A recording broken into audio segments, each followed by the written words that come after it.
Hi there, I'm just making a short video to show you how to embed a video clip into a Padlet.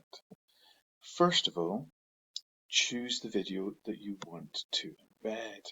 In this case, let's take Alexandra's The What and Why playlist. When you find the video that you want, you need to look for the embed code. Now the embed code can be found down here at the share button.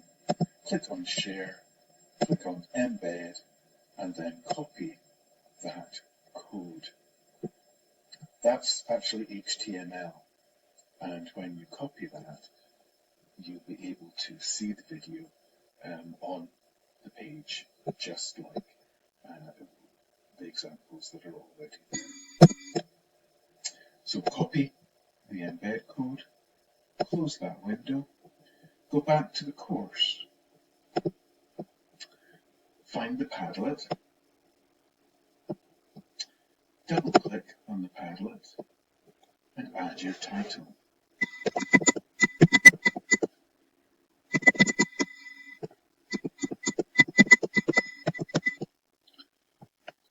Then, this is the place to add your link.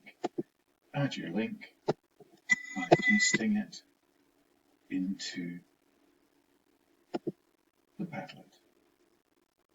It takes a little while to load, but once it's done, there you are.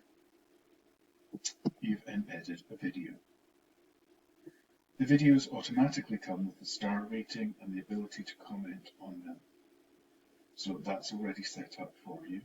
All you need to do is copy and paste the links. Thank you.